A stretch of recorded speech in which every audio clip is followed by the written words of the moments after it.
Lukas 23 ayat 27 sampai 28. Oke. Mari kita baca, saudara. Di sini judulnya Yesus dibawa untuk disalibkan. 1, 2, 3 ya. Sejumlah besar orang mengikuti dia, di antaranya banyak perempuan yang menangisi dan meratapi dia. Yesus berpaling kepada mereka dan berkata, "Hai putri-putri Yerusalem, janganlah kamu menangisi aku, melainkan tangisilah dirimu sendiri dan anak-anakmu." Amin. Silakan duduk, saudaraku. Iya. Saudara yang dikasihi oleh Tuhan, saya melihat ya, ketika tiba saatnya yang namanya memperingati kematian Yesus, banyak orang-orang ya, khususnya di Tapanuli Utara, pergi ke kuburan. Ya kan?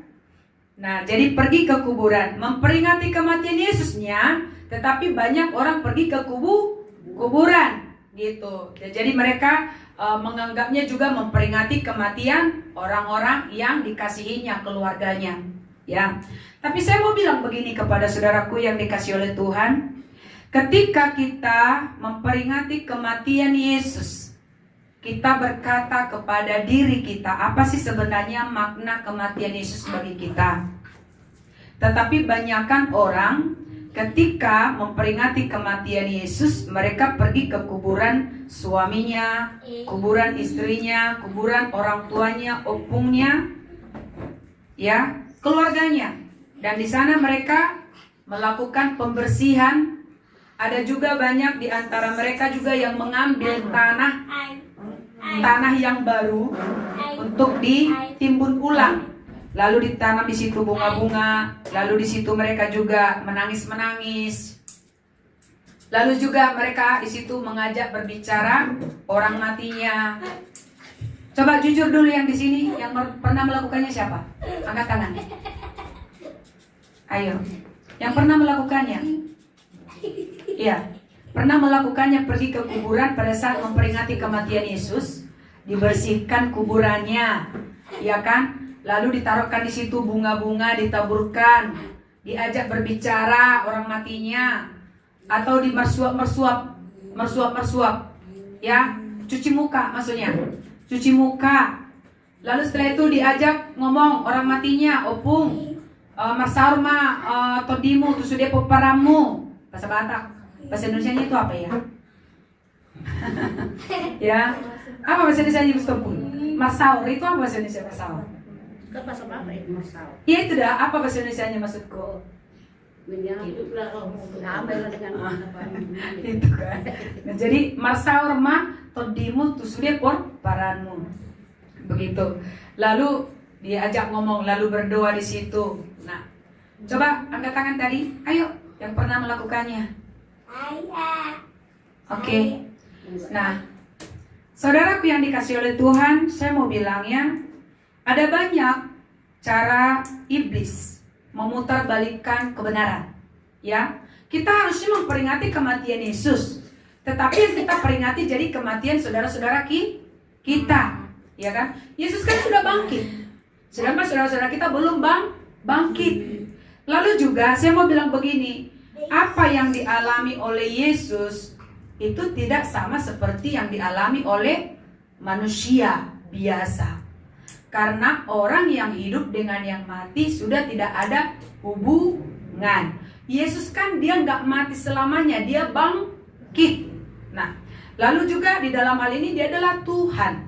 Jadi mengapa kita memperingati kematiannya? Supaya kita tahu bahwa begitu besar kasihnya dia, pengorbanan dia kepada kita semua orang yang berdosa ini. Dia pikul salibnya, dia jalani semua sampai ke bukit Golgota untuk menanggung semua dosa-dosa kita, penderitaan kita, sakit penyakit kita, agar kita selamat. Ya, tapi ketika juga saya lihat orang memperingati kematian Yesus di gereja juga, yang diingat itu yaitu orang yang sudah saudaranya yang sudah meninggal, orang tuanya, suaminya, istrinya, dan mereka nangis-nangis. Bukan nangis karena memperingati kematian Yesus, tapi nangis karena mengingat keluarganya. Saudara, jangan pernah biarkan iblis masuk ke dalam hidupmu, ya. Saya mau bilang, cuci muka itu apakah ada artinya? Tidak ada. Nggak ada, saudara. Coba dulu. Apalah artinya cuci muka di kuburan? Ada yang bisa kasih pengertiannya? Baik secara jasmani maupun secara rohani. Bapak Panjitan bisa kasih? Nggak tahu. Tapi hanya kita jadi ikut-ikutan dulu ya. Ya awak pun dulu pernah ikut-ikutan. Tapi setelah saya sudah sekolah kitab, coba diambil apa kipasnya, ambil aja. Taruh. Oke. Ikut-ikutan kan? Nah itu dia. Kita ini si tukang ikut-ikut jadinya. Tapi ikutnya salah. Oke? Tidak ada artinya saudara. Jadi gini, sesuatu yang diwariskan dari kakek nenek moyang kita, kalau tidak tahu maknanya sesuai firman Tuhan, kebenaran, jangan ikut-ikut. Apalah coba? Kita masuk nih ke dalam pencucian muka. Ayo. Tapi semuanya giliran nih. Cuci muka pasti kuburannya. Yang ada nanti tiba-tiba kecuci mukanya, matanya jadi melihat apa? Setan. Iya, bisa. Jadi melihat setan setelah dicuci mukanya, matanya. Gitu. Itu satu. Jadi ini nggak ada artinya. Saya mau bilang begini. Saya di sini mau bilang dengan jelas, tidak ada artinya baik secara jasmani maupun secara rohani. Pencucian muka di kuburan tidak ada. Jadi jangan ikut-ikutan ya, berdosa kita. Lalu yang kedua, mengajak ngomong orang yang sudah meninggal juga tidak ada artinya. Yang ada nanti di situ setannya itu bisa masuk ke orang yang di kuburan itu. Lalu menyamarlah setannya menjadi opungnya, menjadi orang tuanya, amang borunya. Ada satu kali saudara, ini keluarga Namboruku. Jadi keluarga Namboruku ini mereka berkumpul lah di desa Purbatua di tempat saya tinggal, tempat saya lahir. Anak-anaknya pulang. Nah pada saat itu ada satu menantu dari borunya Namboruku ini, dia tidak bisa bahasa Batak saudara. Tetapi sewaktu mereka pergi ke kuburan Namboruku ini, saudaraku, dia kerasukan. Dan apa yang terjadi? Bahasanya dia itu benar-benar totok bahasa Batak. Dan persis sekali katanya, suaranya itu seperti suara daripada Namboru saya. Dan apa yang terjadi saudara? Mereka percaya itu Namboruku. Dan pada saat itu, orang yang sudah saya pernah doakan cucu bapak tuaku juga ikut jadinya kena. Karena dia saat itu menggendong si wanita ini. Ya. Nah saya mau bilang, ketika kita pergi ke kuburan saudara, bukan kita menjumpai keluarga kita yang sudah mati, tetapi kita menemui setan. Nah makanya kalau orang lewat kuburan, banyakan orang merinding. Merindingnya bukan merinding karena Roh Kudus, tapi merinding apa? Bulu-bulunya itu menakutkan orang, ya, karena di sanalah banyak setan, saudara. Nah, jadi saya mau bilang untuk kita yang sudah tahu firman, bertobat ya.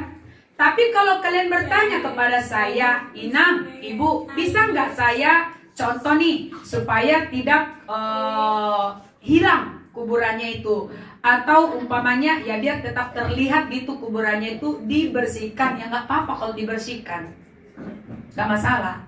Tapi yang membuat banyakan orang-orang, bukan hanya orang Batak saudara, saya lihat itu, mereka itu sampai melakukan banyak ritual di kuburan, ya. Nah jadi yang sudah pernah tadi jangan ikut-ikutan. Untuk ikut-ikutan seperti itu kalian juga ikut kita juga ikut berdosa karena kita nggak ngerti maknanya, tapi ikut-ikut. Ya kalau orang tuanya kayak Viola nih, ya, ini Viola saya selalu tanamkan. Saya tanamkan kepada dia, Viola, karena orang tuanya, bapaknya masih kuat sekali dalam hal itu. Kalau nanti diajak bapak, kasih tahu alasanmu, tapi alasan yang benar, seperti itu ya. Dan kalau dipaksa, ya kasih firman, supaya apa? Agar kita nggak tercemari, saudaraku. Kadang kita takut kepada siapa? Orang tuh, takut kepada orang tua, takut kepada keluarga, sehingga kita tidak berani. Oke, itu ya untuk yang tadi mengenai tentang kematian keluarga. Jadi gini, di masa depan kalau saudara-saudara ini pergi pas berkumpul dengan keluarga untuk merayakan, memperingati kematian Yesus, ya bukannya saya larang, tetapi jangan sampai ikut-ikutan melakukan seperti itu. Amin. Karena saudaraku begini, ada firman Tuhan katakan, ini nanti saya akan bahas mengenai ini tentang dari bagaimana orang mati, di mana dia tinggal sekarang. Setelah itu apa yang akan terjadi nanti? Ada firman Tuhan, pada saat nanti terjadi penghakiman bagi orang-orang yang mati itu, maka semua kerajaan maut akan menyerahkan semua yang mati itu. Jadi mau dia itu mati di pesawat, mau dia tenggelam di laut, mau dia pecah kepalanya, terbakar atau seperti apa, semua kerajaan maut akan menyerahkan semua yang mati. Jadi maksudnya begini, mau hilang pun itu nanti kuburan kakek nenek kita tuh gak peduli juga, maksudnya gak masalah juga. Tapi yang paling diutamakan di sini, kalau dia nanti sudah mengalami penghakiman itu, apakah dia akan bangkit? Apakah dia akan masuk dalam surga? Itunya sekarang yang dipikirkan. Nah kalau kita jaga kuburannya supaya nggak hilang, atau kita bangun di situ tugunya supaya terlihat bahwa ini pokparanya sianu-sianu, nggak ada artinya. Habis uangmu. Nggak ada. Bukan nggak menghormati. Pada saat mereka hiduplah dihormati. Bukan pada saat waktu mati. Pada saat waktu masih hidup, hormati mereka. Habis uangmu, mending sedekahkan kepada orang atau kasih bantu kepada keluarga yang lain yang masih hidup. Bangun rumahnya. Kalau kira-kira ada 20 juta ya, lebih baik bangun kamar mandinya orang yang di desa-desa. Karena di desa-desa banyak nggak ada kamar mandi. Itu lebih bermanfaat daripada membangun tubuhnya. Karena semua kerajaan maut akan menyerahkan orang-orang mati pada saat terjadi penghakiman. Mau dia mati seperti apapun caranya, mau dia bagaimana, mau ditumpuk-tumpuk dia, mau dia hilang di mana dia, semua kerajaan maut akan diserahkan. Akan diserahkan. Iya. Dan kalau pada saat terjadi pengangkatan, maka orang-orang yang hidup di dalam kebenaran itu juga dia akan bangkit. Hidupnya akan diubahkan. Dia akan diangkat oleh Tuhan.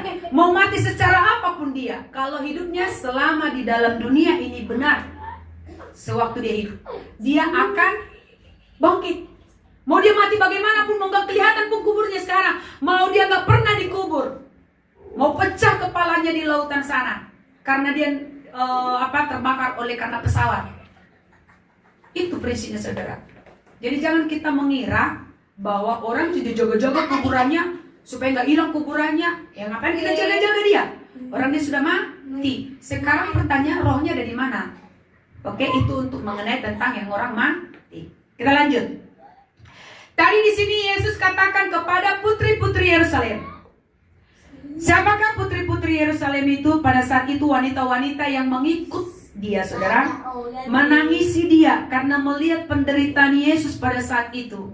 Ya, melihat penderitaan Yesus, memikul salib, disiksa, lalu juga saat itu dia dicambuk, ya, mereka menangisi. Tapi apa kata Yesus? Saudara, perhatikan di ayat 27. Sejumlah besar orang mengikuti dia, di antaranya banyak perempuan yang menangisi dan meratapi dia. Yesus berpaling kepada mereka dan berkata, "Hai putri-putri Yerusalem, janganlah kamu menangisi aku, melainkan tangisilah dirimu sendiri dan anak-anakmu." Saudara, Tuhan Yesus ini, dia adalah Tuhan. Dia bisa bangkit sendiri. Ya, karena Roh Allah ada di dalam dia. Dia sendiri adalah Tuhan. Tapi bagaimana dengan kita yang selalu memperingati kematian Yesus dan memperingati kebangkitannya? Kalau kita contoh nih, kita beribadah, kita ingat begitu besar kasih Tuhan, kita ingat bagaimana pengorbanan dia. Apakah kita menangis karena pengorbanannya dia? Ataukah kita menangis karena pada saat ini kita masih tetap melakukan dosa? Karena kita masih tetap ada di dalam kejahatan. Yang mana yang saudara tangisi? Karena banyak juga orang menangis. Dia menangis karena penderitaan Yesus. Ketika dia tonton film, padahal ini masih film ini, belum aslinya. Orang yang pada saat itu melihat aslinya. Yesaya berkata bahwa rupa Yesus tidak kelihatan sama sekali karena saking dia mengalami siksaan. Rupanya tidak seperti lagi rupa manusia. Yesaya berkata. Ya. Nah, kalau film itu masih utuh wajahnya. Tapi waktu orang melihat filmnya saja sudah langsung mengalami apa? Air mata mengalir, sedih dia.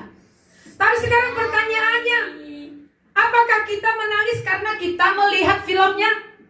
Ataukah kita menangisi karena kita masih tetap di dalam dosa?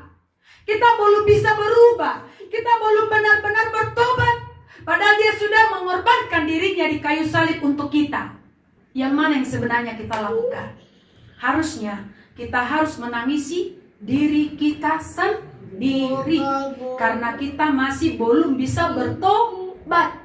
Tuhan Yesus katakan, tangisilah dirimu dan anak-anakmu, karena Yesus tahu setelah dia nanti naik ke surga akan banyak penderitaan-penderitaan yang terjadi, kesusahan-kesusahan yang terjadi, dan banyak orang akan murtad setelah dia mengalami kebangkitan, setelah dia mengalami salib itu. Akan banyak. Nah, jadi kalau orang-orang pada saat itu mereka melihat Yesus disalibkan lalu mereka menangisi, Tuhan Yesus katakan, tangisi dirimu. Mengapa? Kalau saya kan bisa bangkit sendiri. Artinya begitu. Kalau Yesus katakan cara langsung, saya bisa bangkit sendiri loh, gak perlu kalian tangisi saya. Tangisi dirimu, selamat kata tidak engkau. Gitu bahasanya. Selamat tinggal engkau, tangisi dirimu, anak-anakmu. Doakan dirimu, doakan anak-anakmu. Itu yang Tuhan Yesus mau sampaikan. Jadi saudaraku yang dikasih oleh Tuhan, kalau kita memperingati kematian Tuhan Yesus, mari kita introspeksi diri kita. Sudah sejauh mana kita mengalami pertobatan? Apakah kita stagnan? Tahun 2020 sama, 2021 sama, 2022 sama, 2023 sama. Tidak ada yang berubah. Kita hanya berkata, oh ya udah, aku mengalir aja seperti air yang mengalir, seperti sungai mengalir. Ya saudaraku, di sungai juga banyak kotoran. Bahkan bukan hanya itu, tai manusia juga dari situ. Jadi kita mau mengalir seperti air, sungai. Jangan saudara, jangan. Ada banyak orang yang begitu. Saya mau mengalir seperti air, sungai mengalir. Perhatikan, di sungai banyak kotoran saudara. Jadi mau seperti itu juga, mau air seperti di sungai itu. Kita harus benar-benar hidup sesuai mengalirnya itu harus berdasarkan sesuai firman. Seperti itu. Jadi tangisi diri kita. Kita selamat enggak? Bagaimana kita? Bisa nggak kita mencapai sampai garis finish? Ada banyak orang dia terdahulu tapi menjadi terkemudian. Terkemudian menjadi terdahulu. Kita yang sudah puluhan tahun, ya saya umpamakan lah, kayak suami saya sudah dari kecil saya Kristen. Ya, saya dari kecil. Ya kalau dibilang saya sudah terkemudian. Tapi menentukan hidup seseorang menjadi terdahulu itu sampai garis finish. Sampai terakhir dia dipanggil Tuhan, atau sampai Tuhan Yesus datang. Bukan yang sekarang. Nah makanya setiap hari kita harus introspeksi diri. Apalagi dosaku, mana tahu besok tiba-tiba dia sampai dipanggil kita. Dia sampai datang manggil kita. Tiba-tiba lagi kita selimutan udah langsung gitu. Ya karena ada juga orang mati waktu dia tidur. Belum sempat dia memberikan apa? Pesan dan pesan terakhir. Seperti kayak dulu bapakku. Nggak dilihat pasu-pasu tua kepoperannya katanya gitu. Nggak dipasapi pasu-pasu katanya. Maksudnya udahkah diberkati anak-anaknya sebelum meninggal gitu. Ya kan?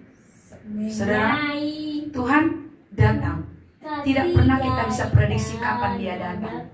Datangnya itu saya artikan dua hal. Menjemput kita meninggal, atau dia datang ke dalam dunia yang seperti pengangkatan. Jadi maka intervensi tangisi diri kita. Amin. Jadi kalau kita saudara memperingati Tuhan, terima kasih buat pengorbananmu, tapi pengaplikasian makna kematian Yesus itu apa yang harus kita kerjakan. Oke, sekarang kita akan sambung saudara. Saya akan memberikan firman Tuhan yang lain untuk saudara. Setelah Yesus mati di kayu salib saudaraku, dia menyerahkan hidupnya sebagai korban, ya, penebusan dosa, ya, sebagai penebusan untuk orang-orang yang berdosa. Saya hari Jumat katakan bahwa Yesus mati bukan untuk menebus dosa, tetapi menebus kita. Karena masih ada banyak orang salah saudaraku. Mereka memaknai kematian Yesus itu menebus dosa. Bukan. Ngapain Yesus menebus dosa? Untuk apa Yesus dosa? Dosa itu kan berbicara tentang apa? Kutuk. Berbicara tentang kuasa-kuasa gelap. Ngapain ditebusnya itu? Kitanya yang ditebus. Yang tadinya gini. Contoh nih kan, saya ini ada di dalam satu tempat. Kegelapan ada semua di sini. Caci maki, perzinahan, perselingkuhan, amarah, kebencian. Oh, bercacatlah semuanya. Semua bercatat. Hitam semua. Saya ada di satu tempat. Lalu di satu sisi di sana Yesus mengorbankan dirinya. Dia tumpahkan darahnya untuk membayar saya. Karena harus ada bayar harga untuk bisa mengambil saya dari kegelapan ini. Lalu setelah itu, ketika sudah tercurah itu, Yesus kalahkan maut itu. Lalu diambilnyalah saya dari kegelapan ini kepada terang. Diambil saya. Maka di sini kegelapan ini, saudaraku, sudah dikalahkan. Lalu saya diambil. Nah, jadi artinya Tuhan Yesus mati untuk menebus kita dari dosa-dosa kita. Ya. Nah, jadi gini. Kalau Yesus pikul salib sampai ke Golgota, ya, mengorbankan dirinya supaya kita selamat. Pada saat ini Yesus sudah ada di sorga. Nah, tapi Yesus katakan syarat mengikut dia juga salah satunya adalah pikul salib. Sekarang saya mau tanya, waktu Yesus pikul salib, apa sebenarnya yang dipikul dia, saudara? Apa yang dipikul sama dia? Dosa-dosa manusia, ya. Berat ya. Nah, sekarang kita juga demikian. Tetapi untuk pikul salib sampai ke Golgota itu dia harus kita juga harus pikul salib, kita juga harus mati. Karena kalau tidak ada kematian, maka tidak akan pernah ada terjadi kebangkitan. Ingat ini, catat ini saudara. Kita harus pikul salib syarat ikut dia. Itu kata Yesus. Tapi untuk pikul salib ini kita harus sampai mati. Apanya yang mati? Dagingnya, dosa-dosanya. Karena selama manusia tidak mengalami kematian secara daging, selama manusia tidak mengalami kematian dalam dosa itu, maka tidak akan pernah ada kebangkitan di dalam kehidupannya, dan dia tidak akan pernah masuk di dalam kerajaan surga. Itulah makanya disebutkan oleh Yesus di kitab Yohanes 3. Orang yang mau masuk ke dalam kerajaan surga harus dilahirkan dari air dan roh. Disebutlah itu namanya lahir kembali. Jadi tidak akan pernah ada terjadi kelahiran kembali kalau tidak ada kematian. Jadi sekarang saya mau tanya, yang ada kita di tempat ini, semua kita sudah mewarisi dosa. Siapa yang sudah mati di sini? Secara daging. Angkat tangannya. Yang sudah merasa mati secara daging. Karena kalau kita sudah mati secara daging, artinya kita sudah dihidupkan oleh Roh Tuhan. Dan kita sudah mengalami kebangkitan. Apa yang dibangkitkan? Apa yang dihidupkan? Tubuh yang fana ini yang sudah mati tadi, itu dibaharui. Karena kalau berbicara tentang kematian, ada penyiksaan, ada pembakaran, ada penyiksaan di situ, saudaraku. Sampai dia mengalami sakit. Tapi selama manusia tidak mengalami penyiksaan itu, kematian itu, dia tidak akan pernah mengalami kebangkitan di dalam Roh Tuhan.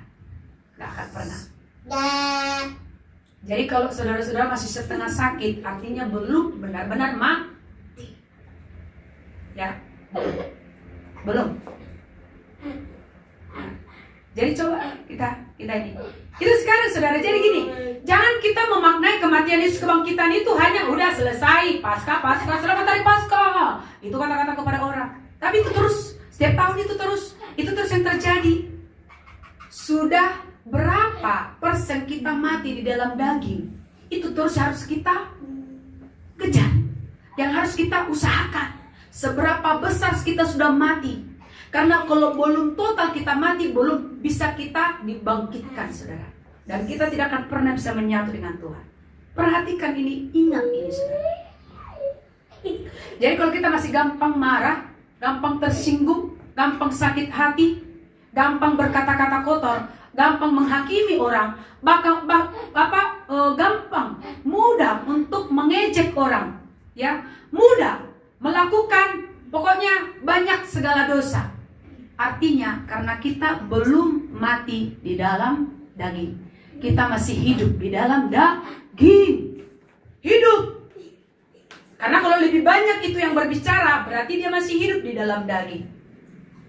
Rohnya dia belum. Ya, amin. Jadi sekarang saudara perhatikan. Sekarang perhatikan introspeksi kita masing-masing. Introspeksi diri. Sudah sejauh mana saya mati? Kalau saya masih banyak berbicara, masih banyak saya berpikir yang negatif, pikiran-pikiran yang tidak benar, artinya karena saya masih hidup di dalam daging. Hidupnya. Padahal Yesus katakan, syarat ikut saya, pikul salib, ya kan?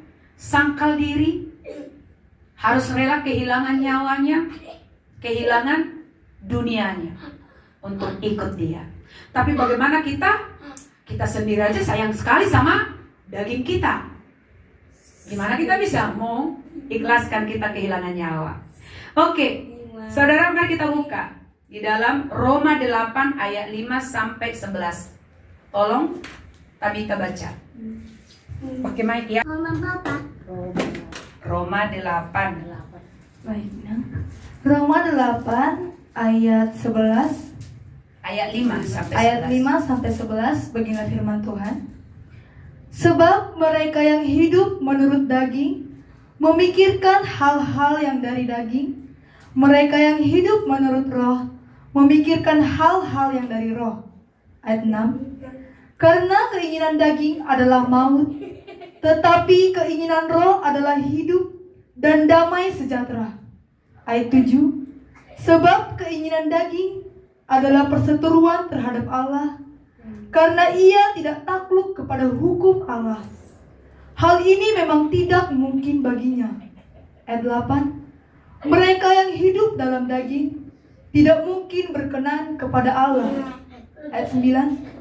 Tetapi kamu tidak hidup dalam daging, melainkan dalam roh. Jika memang roh adalah diam di dalam kamu. Tetapi jika orang tidak memiliki roh Kristus, ia bukan milik Kristus. Ayat 10. Tetapi jika Kristus ada di dalam kamu, maka tubuh memang mati karena dosa, tetapi roh adalah kehidupan oleh karena kebenaran. Ayat 11. Dan jika roh Dia yang telah membangkitkan Yesus diam di dalam kamu, maka Ia yang telah membangkitkan Kristus Yesus dari antara orang mati akan menghidupkan juga tubuhmu yang fana itu oleh rohnya di dalam yang diam di dalam kamu. Amin. Firman Tuhan. Jadi dikatakan di sini di dalam ayatnya yang ke-6. Saya akan baca. Karena keinginan daging adalah maut, tetapi keinginan roh adalah hidup dan damai sejahtera. Sebab keinginan daging adalah perseteruan terhadap Allah. Tahu saudara perseteruan apa artinya? Musuh. Musuhnya Allah. Nah jadi kalau kita ini hidup di dalam daging, berarti kita bermusuh dengan Allah. Perhatikan. Lalu dikatakan di sini lagi ayat yang ke-8. Mereka yang hidup dalam daging tidak mungkin berkenan kepada Allah. Tidak mungkin berkenan. Nah jadi saya mau bilang begini, coba saudara buka cara berpikirmu mulai sekarang dalam ikut Tuhan. Coba buka saudara. Jangan egois. Jangan keraskan hatimu. Jangan keraskan kepalamu. Jangan keraskan pikiranmu. Ikut Tuhan saudara seperti ini. Kalau kita hidup di dalam daging, kita musuhnya Tuhan. Kita berseteru dengan Dia. Coba kita buka saudara, cara kita berpikir, supaya kita hari demi hari itu paham apa sebenarnya kehendak Tuhan dalam hidup kita. Jadi supaya kita jangan menyia-nyiakan waktu kita. Kita duduk di sebuah gereja atau di tempat persekutuan kita 2 jam, tapi kita nggak tahu apa sebenarnya yang kita sedang lakukan. Apa yang sedang kita lakukan? Kita harus tahu saudara, supaya kita ketika tahu apa sebenarnya tujuan hidup kita, kita tahu makna hidup kita ini untuk apa dan seperti apa harus kita lakukan, bagaimana harus kita lakukannya. Kita bisa tetap bisa belajar dari firman. Dikatakan di sini, mereka yang hidup dalam daging tidak mungkin berkenan kepada Allah. Tetapi kamu tidak hidup dalam daging, melainkan dalam roh. Jika memang roh Allah diam di dalam kamu. Jadi maksudnya gini, orang ya yang hidup di dalam roh Tuhan, ya saudaraku, itu karena roh Allah ada diam di dalam dia. Tetapi jika orang tidak memiliki roh Kristus, ia bukan milik Kristus. Saya selalu katakan bahwa hanya ada 2 roh. Satu roh Tuhan, satu roh iblis. Roh Tuhan itu namanya Roh Kudus. Karena kenapa disebut kudus? Karena semua kudus, nggak ada yang tercatat apa bercacat. Tapi kalau roh yang dari iblis semuanya disebut roh jahat. Jahat karena sifatnya jahat. Jahat. Yang tadinya orang ini suka mendengar, tiba-tiba nggak mau mendengar lagi. Yang tadinya dia itu lemah lembut, oh bisa jadi keras hati. Yang tadinya dia itu lemah lembut, kok jadi suka amarah, suka dia marah-marah. Yang tadinya dia itu suka dia senyum, kok jadi cemberut aja wajahnya, cemberut aja wajahnya. Karena sifat dari roh iblis itu jahat. Makanya dibilang roh jahat. Seperti itu saudara. Ya, jadi dalam hal ini begini, apakah setiap hari kita akan berperang dengan kuasa gelap? Yes. Selama kita hidup kita akan perang terus dengan iblis. Akan perang. Karena anak-anak Tuhan yang ikut Tuhan itulah yang akan perang dengannya. Tapi kalau sudah bukan anak Tuhan, ngapain berperang dengan iblis? Kan sudah jadi kawanan, sudah menjadi teman, sudah menjadi, ya seperti ada seorang bapak dulu bilang, bestie. Ya, sudah jadi bestie. Oke. Mari kita perhatikan. Selanjutnya dikatakan di sini ayat yang ke-10. Tetapi jika Kristus ada di dalam kamu, maka tubuh memang mati karena dosa, tetapi roh adalah kehidupan oleh karena kebenaran. Dan jika roh Dia yang telah membangkitkan Yesus, perhatikan saudara, perhatikan. Hari ini kita merayakan kebangkitan Yesus. Yesus sudah bangkit. Dia bangkit oleh karena roh Allah. Roh Allah yang membangkitkan dia. Ya. Roh Allah yang membangkitkan dia. Karena Yesus itu 100% adalah manusia. Tetapi di dalam dirinya juga ada Tuhan, ketuhanan. Tapi roh itulah yang membangkitkan dia. Nah, seperti halnya Yesus dibangkitkan oleh roh Allah dari kematian, maka kita pun kalau kita mati di dalam dosa tadi, setelah kita pikul salib sampai kita mati, saudaraku yang dikasih oleh Tuhan, kita mati di dalam daging, mati di dalam dosa, maka roh Allah yang membangkitkan Yesus, roh yang sama yang membangkitkan Yesus akan membangkitkan kita juga. Amin. Katakan amin. Itu yang akan membangkitkan kita, saudara. Karena apa? Bayangin, kan ini tubuh sudah mati. Karena ini adalah tubuh yang fana. Tapi setelah sudah mati semuanya, saudara, daging itu tadi, maka roh Tuhan yang jadi menguasai tubuh kita. Dibangkitkanlah tubuh kita yang fana tadi menjadi hidup di dalam roh Tuhan. Nah, makanya kalau orang sudah hidup di dalam roh Tuhan, dia tidak mudah lagi marah, tidak mudah lagi mengejek, tidak mudah lagi berkata-kata kotor, kasar, tidak mudah lagi dia menghina orang, tidak mudah lagi dia melihat orang seperti apa? Rendah. Tidak mudah, karena roh Allah sudah ada padanya, berarti dia sudah menyatu dengan Tuhan. Seperti itu. Nah, itu saudara. Nah, jadi mari kita mengubah cara berpikir kita di dalam ikut Tuhan. Jangan cuman hanya kita ikutan. Kita nggak akan pernah berkenan nanti. Oke, mari kita buka ayat yang terakhir, saudara. Ya, setelah Yesus bangkit, apa yang Tuhan Yesus sampaikan kepada murid-muridnya setelah mengalami kebangkitan? Pesan Yesus, saudaraku, sebelum dia mengalami kenaikan itu, dia selalu berbicara tentang pergilah, beritakanlah, sampaikanlah. Yang ada di tempat ini, siapa yang sudah pernah bersaksi tentang Yesus kepada orang? Sudahkah ada saudara-saudara di sini menyelamatkan orang? Dulu saudaraku, waktu saya sekolah Alkitab, setelah sudah praktek, lalu setelah itu saya sudah praktek, saya juga kerja, saya juga melayani. Waktu saya di Bali, saya gini dalam hatiku, hidupku seperti ini apa artinya ini? Saya melayani, iya, tapi kayaknya nggak ada maknanya buatku. Nggak ada itu masuk sesuatu yang spesial.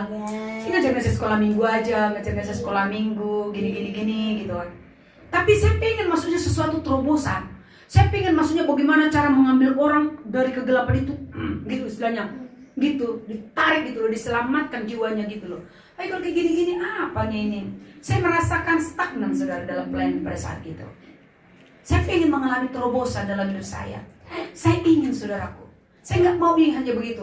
Jadi sehingga saya merasa gitu-gitu aja gitu. Jadi seperti kayak mulai lemah gitu, kasihnya mulai hilang. Tapi satu titik saya mengalami seperti kayaknya hidup saya ini gersang kering. Kayak rumput yang siap dibakar. Kering, saudara. Saat itu saya tidak bisa merasakan lagi seperti dulu saya bagaimana melayani, jalan kaki berkilo-kilometer, bawa gitar bersama kawan, pelayanan kemana-mana, walaupun jalan kaki berkilo-kilometer. Senang, semangat, sukacita. Kasih mula-mula ada. Saya pengen balik ke situ. Saya pengen balik ke situ walaupun gak ada uang. Tapi gak bisa, saudara. Jadi saya mengalami seperti rumput yang siap dibakar. Garing. Lalu suatu ketika saya minta sama Tuhan, tapi lama saudara kembali. Tapi itulah yang terjadi. Ketika ternyata saya minta itu, Tuhan bertanya balik, apa yang harus kau bayar untuk mau mendapatkannya? Bisa enggak meninggalkan semuanya? Bisa enggak? Gitu kata Tuhan. Itulah sebabnya ketika kembali bukan lagi kasih mula-mula yang dulu yang kembali, tapi berlipat-lipat. Di mana saya menemukan panggilanku yang sekarang. Waktu di Pulau Bali, saya tinggalkan semuanya. Saya tinggalkan Pulau Bali, saya tinggalkan pekerjaan saya tinggalkan pelayanan di sana. Saya ikut apa kata Tuhan. Dan ternyata Di samping saya meninggalkan semua itu, Tuhan sediakan kepadaku seperti harta karun. Itulah panggilan yang sekarang. Dan bukan hanya kasih mula-mula itu kembali, tapi sesuatu yang gak pernah saya rasakan, saya dapat di dalam Tuhan. Makanya dulu pertanyaan saya pengen mau menyelamatkan jiwa. Sekarang itulah yang sedang terjadi di dalam kehidupan pelayanan ini. Amin. Rebut jiwa-jiwa dari setan. Kemarin saya ada menonton sebuah film, saudara. Jadi film ini menceritakan tentang bagaimana orang memiliki satu alat. Dan alat ini punya api. Jadi ketika saya menonton film itu, saudaraku yang dikasih oleh Tuhan, saya berpikir, wah, ini punya dia seperti kayak garpu. Terus dia bisa ini bercahaya. Lalu punya apa? Oh, strateginya bagaimana cara untuk mengalahkan musuh-musuhnya, setan-setan. Saya dalam hati begini, Tuhan, saya gini, Tuhan, saya selama ini kan pedang roh di sini, ada kiri kanan, gitu kan? Saya bayangkan nih, Tuhan Yesus ada di Wahyu itu, dia punya api keluar dari matanya, ya. Saya berpikir gini, di alam roh juga, saya pengen memiliki api itu, api dari mata saya. Ketika saya juga kata roh jahat, setan, tapi di sini sudah ada api. Setan, keluar itu dari tubuh orang ini. Iblis, dari mata juga keluar. Saya gitu, saudara. Jadi saya nonton, jadi saya membayangkan di alam roh juga seperti itu, saudara. Makanya saya lihat ada seorang pastor namanya Chris di Amerika Serikat. Semua lumpuh-lumpuh di depannya. Dia seperti ini. In the name of Jesus, get up, be healed. Cuma hanya dia bilang itu, yang lumpuh bangkit. Saya gitu, Tuhan, kapan saya bisa seperti itu? Jangan kalian kira loh saya, saudaraku, walaupun sudah memiliki, tapi juga kita juga pengen lebih. Nah makanya saya pengen juga, saudara, nggak hanya jadi jemaat toh, amin. Jangan cuma hanya dilepaskan doang, kalian juga harus bisa lepaskan, saudara-saudara harus bisa lepaskan orang lain. Tapi bagaimana bisa itu terjadi, saudara? Kita harus juga memiliki bayangan atau imajinasi. Karena alam roh itu berbicara tentang alam roh, kita membayangkan. Kita ketika membayang, kita masuk ke alam rohnya walaupun kita lagi ada di sini. Kalian lihat nih, saya ada di sini, tapi saya membayangkan, saudara, keluar kau, keluar. Jadi ketika ini kayak gitu, bayangkannya gitu, ya, keumpamaannya pedangnya, api dari nama Jesus, gitu, patahkan kepala ularnya. Itu makanya, saudara, tapi nggak akan pernah bisa terjadi itu kalau kita nggak mati di dalam daging. Nggak bisa. Karena semua itu adalah pekerjaan Roh Kudus. Roh Allah yang bisa mengerjakannya. Tapi yang akan menyatu dengan kita. Setelah menyatu dengan kita, maka kita akan bisa melakukan mujizat. Jadi kalau ada orang bilang Tuhan Yesusnya yang mengerjakannya, Tuhan Yesus yang melakukan mujizat, benar. Tapi ketika Roh Allah itu menyatu dengan kita, kita pun menjadi pembuat mujizat. Kita yang membuat miracle-nya. Karena itu sebabnya Yesus katakan di dalam Yohanes, mari kita lihat. Ini ayat yang terakhir. Tadi belum saya baca ya. Tadi Matius itu belum. Tapi ini dulu kita buka dulu nih. Yohanes, saudara. Yohanes 14. Tolong Papa tadi baca dulu, Papa tadi. Apa kata Yesus kepada murid-muridnya, saudaraku? Ini waktu saya baca firman Tuhan ini, saya nggak masuk di akal. Kupikir tuh waktu itu nggak masuk di akal. Saya berulang-ulang, saya mondar-mandir. Apanya maksudnya Tuhan ini ayat ini? Saya gitu, saudara. Saya kayaknya nggak bisa terima ayat ini, saudara, saat itu. Coba ayat Yohanes 14 ayat 12 sampai 14, Papa tadi baca pakai mic. Ya, baca pelan. Coba imani ini, saudara, ayat ini ya. Imani. Yohanes 14. Kata Tuhan Yesus, bukan kata murid-muridnya. Yesus sendiri yang berkata. Yohanes 14 ayat 12 sampai 14, begini bunyi firman Tuhan. Aku berkata kepadamu, sesungguhnya barang siapa percaya kepadaku, ia akan melakukan juga pekerjaan-pekerjaan yang aku lakukan, bahkan pekerjaan-pekerjaan yang lebih besar daripada itu. Sebab aku pergi kepada Bapa, dan apa juga yang kamu minta dalam namaku, aku akan melakukannya, supaya Bapa dipermuliakan di dalam Anak. Jika kamu meminta sesuatu kepadaku dalam namaku, aku akan melakukannya. Katakan amin. Amin. Yesus sudah melakukan pekerjaan mujizat-mujizat banyak di dunia. Tapi dia berkata, kita juga bisa melakukan pekerjaan yang lebih besar daripada itu asal kita percaya. Ini waktu itu saya nggak bisa terima loh saudara. Apa maksudmu Tuhan? Kan Tuhan itu adalah Tuhan. Kami ini hanya manusia biasa. Bagaimana kami bisa melakukan pekerjaan yang lebih besar dari pekerjaan yang Tuhan kerjakan di dunia? Tapi itu kata Tuhan untuk memuliakan siapa? Bapa di surga. Jadi saya bilang begini, perhatikan. Ketika kita mati di dalam daging, maka roh Allah yang akan membangkitkan kita. Maka roh itu akan menyatu dengan kita. Ketika kita mengusir setan, ketika kita mengusir iblis, maka dia akan enyah, dia akan pergi. Kita juga akan bisa melakukan kesembuhan. Kita bisa melakukan mujizat. Katakan amin. Kita yang membuat mirakanya, kita yang membuat mujizatnya. Itulah sebabnya di dalam 9 karunia ada karunia mujizat, ada karunia kesembuhan. Jadi kalau ada orang berkata, bukan dia yang harusnya melepaskan, kok dia berkata-kata, aku melepaskan engkau, aku menyembuhkan, atau dia berkata-kata di situ dia yang melakukan kesembuhan. Sebenarnya kalau orang memaknai firman itu karena roh Allah ada pada dia, kan dia tadi udah bilang, pekerjaan yang lebih besar daripada yang diperkerjakannya itu bisa dilakukan oleh orang-orang yang percaya. Saudara, ya. Jadi dalam hal ini begini, tapi nggak akan pernah ini bisa terjadi. Jadi kalau kita sepakat saudaraku, oke, Ina, mari saya juga mau berubah, saya juga mau bertobat. Supaya nggak hanya kita ini terus meminta-minta doa kepada hamba tuh, kita sendiri yang langsung enyahkan iblisnya, amin. Kita sendiri yang mengusir setannya, amin. Kita usir dia. Kalau dia mulai berbisik-bisik, enyah kau in the name of Jesus. Keluar engkau, setan. Karena dia nggak suka yang lembut-lembut, saudara. Kalau dia enyah kau iblis, in the name of Jesus, nggak bisa. Atau setan keluar engkau dalam nama Yesus. Yang ada dia begini dia, nggak mau. Kalau sama setan harus langsung gertak dia, seperti dia menggertak. Nah makanya kalau ada roh-roh manifest kayak gituan, orang juga takut karena dia sifatnya menakut-nakutin.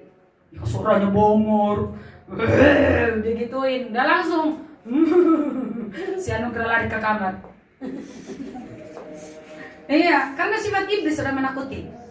Dia kan berbagai cara dilakukan. Tapi kita juga harus begitu. Gitu. Ya, supaya dia juga ya dilakukan gitu. Kita lebih.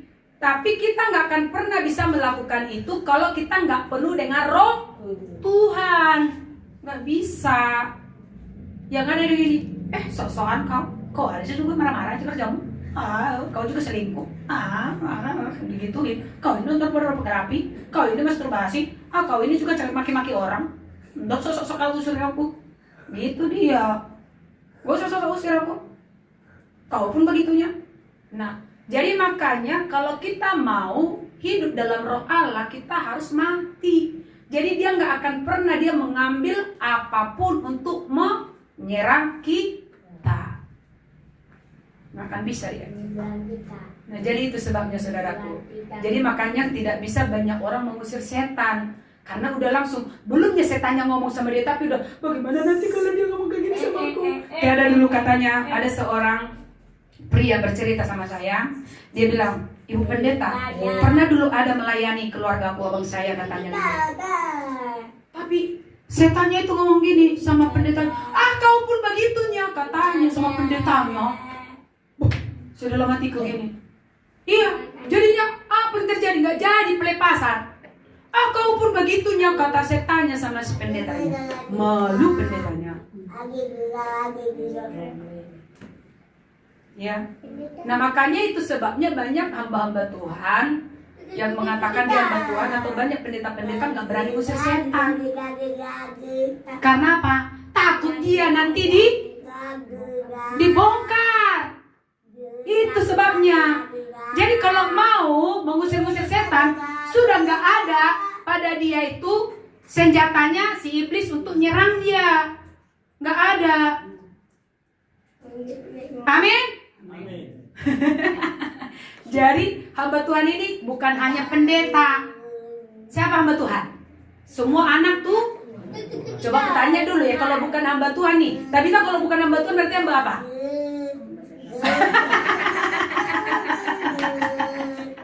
Nah, jadi jangan kalian kira hamba Tuhan cuman hanya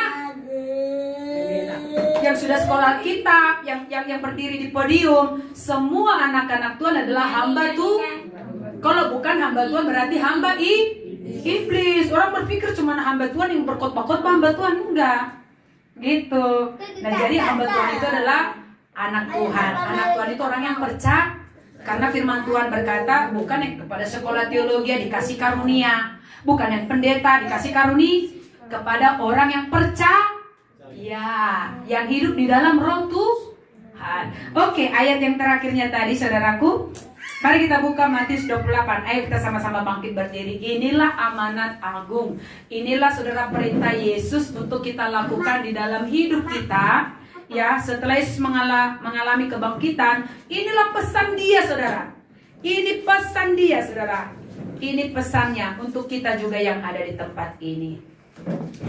Tolong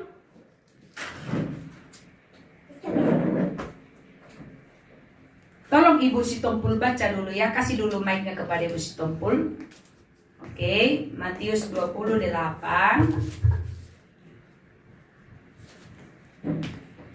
Ayatnya yang ke-16 sampai 20. Ibu Sitompul baca. Perintah untuk memberitakan Injil. Ayat 16. Dan ke-11 murid itu berangkat ke Galilea, ke bukit yang telah ditunjukkan Yesus kepada mereka. Ketika melihat dia, mereka menyembahnya, tetapi beberapa orang ragu-ragu. Yesus mendekati mereka dan berkata, "Kepadaku telah diberikan segala kuasa di sorga dan di bumi. Karena itu, pergilah, jadikanlah semua bangsa muridku, dan baptislah mereka dalam nama Bapa dan Anak dan Roh Kudus. Dan ajarlah mereka melakukan segala sesuatu yang telah kuperintahkan kepadamu. Dan ketahuilah, aku menyertai kamu senantiasa sampai kepada akhir zaman." Katakan amin. Amin.